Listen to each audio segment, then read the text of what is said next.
our board approved your application for next year.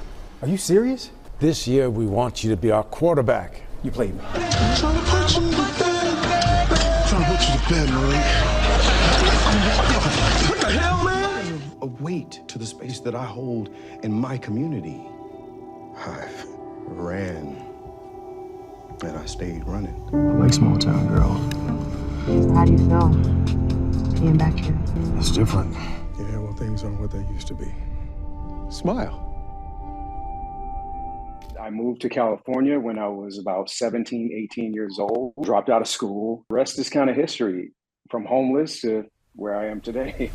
What happens when a man sleeps in his car for 30 days chasing a dream, only to become one of television's most beloved characters, and then watch that dream crumble not once, but twice? And what secret tragedy just shattered his world in October 2025 that nobody saw coming? Hosea Chanchez has been making us laugh as Malik Wright on the game for nearly 2 decades. Almost 20 years of my life in this character. What an unbelievable blessing. But behind the $1 million smile and the cocky quarterback persona lies a story of heartbreak, addiction, betrayal, and a father he just lost in the most devastating way possible. 2 secrets are about to surface that will change everything you thought you knew about him. The first, the dark spiral into alcoholism that nearly destroyed his career and the real reason he left the game when it was at its peak. The second, a hit-and-run tragedy in October 2025 that took his father's life and forced Hosea to confront demons he'd been running from his entire life. My father suffers from substance abuse to this day and has for about 20 plus years of his life. Being addicted to anything was a fear of mine until growing up and learning that my place in life isn't my father's place. September 12, 1981, Montgomery, Alabama. Hosea was born into a world that would test him in ways most people never experience. I started in Montgomery, Alabama. I was born on a Maxwell Air Force Base. And my mom had me around 16, 17 years old. Raised primarily between Montgomery and Atlanta, Georgia, Hosea grew up in a loving family that recognized something special in him. From the moment he sang along to his grandmother's records, he displayed an inherent gift for performance. By age 10, he knew acting wasn't just a dream, it was his destiny.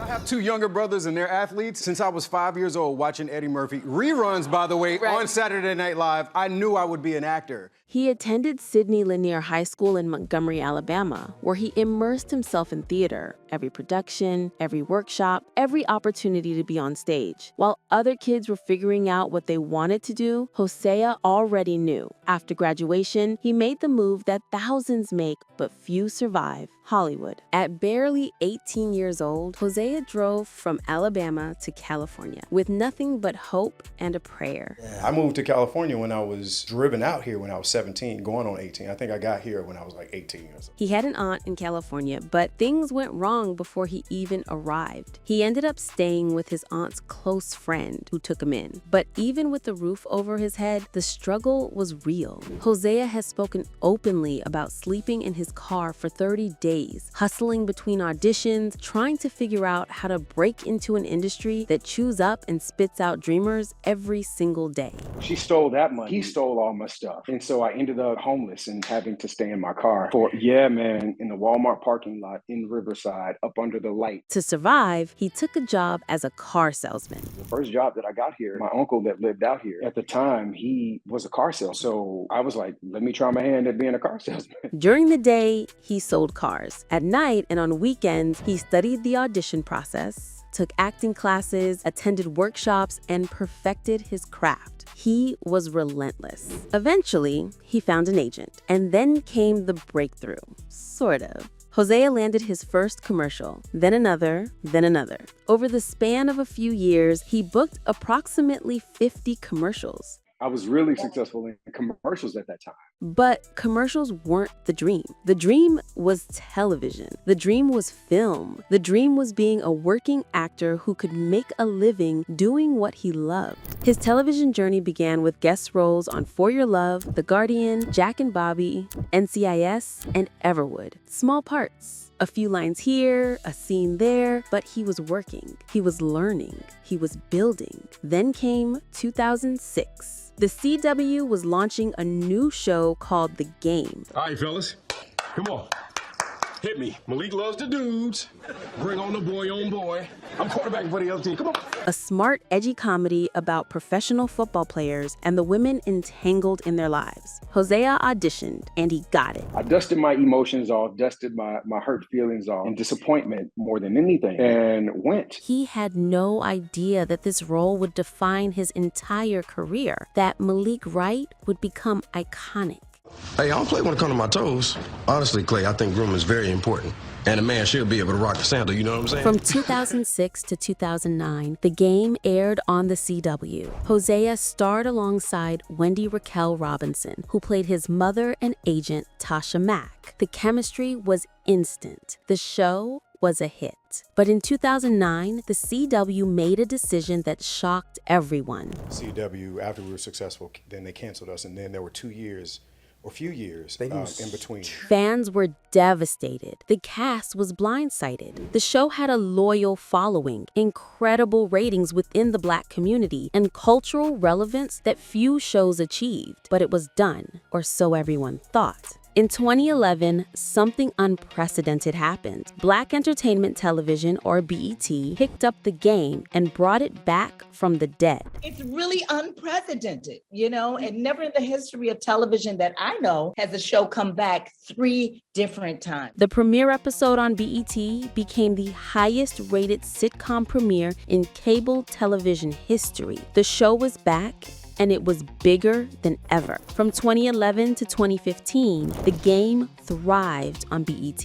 Hosea's portrayal of Malik evolved. He wasn't just the cocky quarterback anymore. He was dealing with mental health, relationships, fatherhood, and the pressures of fame. Mental health, the CTE, the social justice, all these things that we've mentioned are really the core of why we decided to do the show again. In 2013, Hosea was nominated for an NAACP Image Award for his performance. But behind the scenes, something was unraveling. Hosea was struggling. The pressure of success, the expectations, the feeling that no matter what he did, someone was disappointed. And then there was the drinking.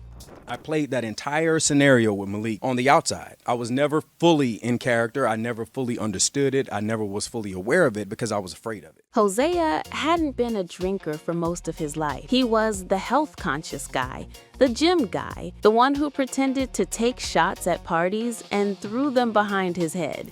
But when The Game was at its peak, when he had everything he'd ever dreamed of, the wheels started coming off. The access, the excess, the lifestyle, it all became too much. Hosea developed what he now openly identifies as alcoholism. He wasn't happy, but everyone told him he should be. He had success, money, fame, but he felt lost. The drinking became his escape, his way of numbing the pressure, his way of pretending everything was fine when it wasn't. Eventually, Hosea got sober. He did the work. He faced the demons. He rebuilt himself from the inside out. So now I've released myself from that by knowing what my presence and my destiny is and claiming what's real in my life and what's not. When The Game ended on BET in 2015, Hosea thought that chapter of his life was closed. He focused on theater, appearing in productions of Shop Life, The Wiz, The Long Walk Home, and Royal Oats and Glory. He appeared in films like Rich Quick, The Outsider, My Brother, and 96 Minutes, which premiered at SXW. In 2012, he starred in the BET original film Let the Church Say Amen, directed by Regina King. No, it's news to me. But I'll definitely look into it for you, Dad. Okay. And there's one other thing I want you to look into for me. What's that? He also founded a nonprofit organization called Watch Me Win, dedicated to enriching the lives of urban youth through mentorship, leadership development, encouragement, and empowerment.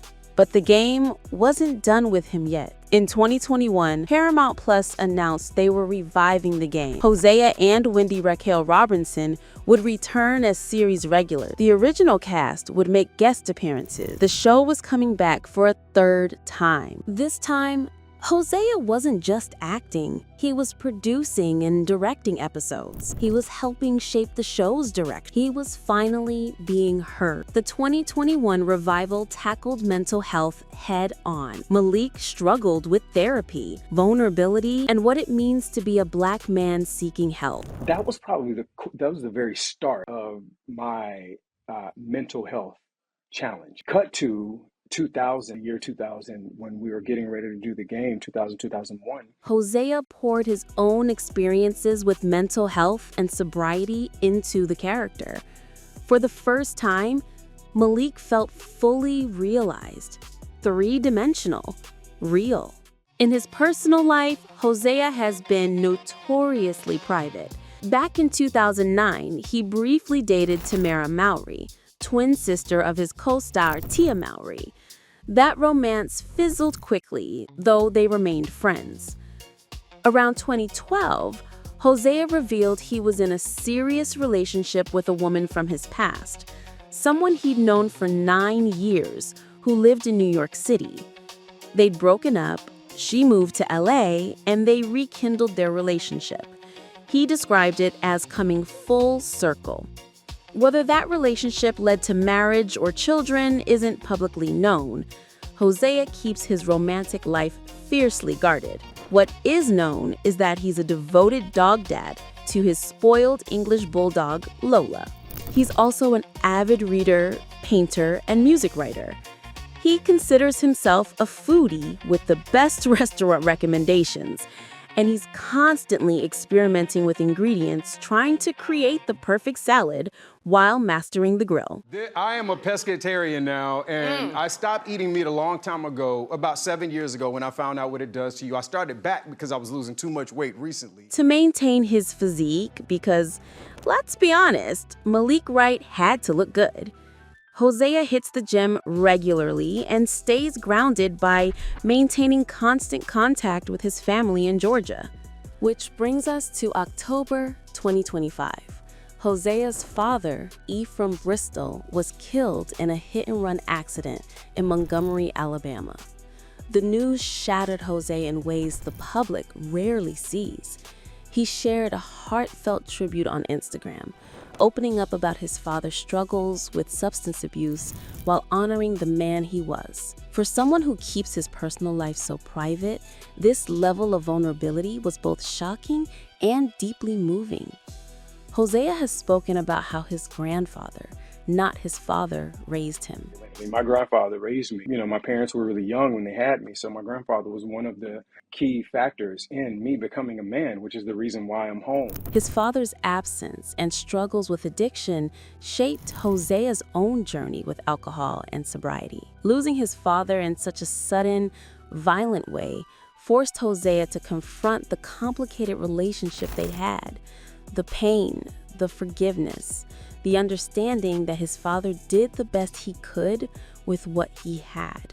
Me not only forgiving him, but forgiving myself for the thoughts I had of him my entire life. And see, that's where real freedom in life is. And that's where I don't have any fears. As of 2025, Hosea continues working on projects through his production company, Kelp Productions. He's developing a talk show called Goodfellas, a space by Black men for everyone, focused on mental health, wellness, and honest conversations. He's also launching a vegan men's skincare line called The Dawn of Good, combining his passion for health and self-care. And he's still acting, still creating, still advocating for mental health awareness within the Black community. But the game, the show that launched him, defined him, and gave him a platform to tell stories that matter, remains his legacy. And I'm so excited about being a part of it now because I get to play Malik as an adult. I played him in his 20s, played him in his 30s, and now I get to play him as a 40-year-old man. Hosea Chanchez, born September 12, 1981. Actor, producer, director, advocate. The man who slept in his car for 30 days chasing a dream. The man who became Malik Wright. The man who battled addiction and came out stronger. The man who just lost his father and is learning to forgive the ghost of his past while building a future that honors both the pain and the purpose that brought him here.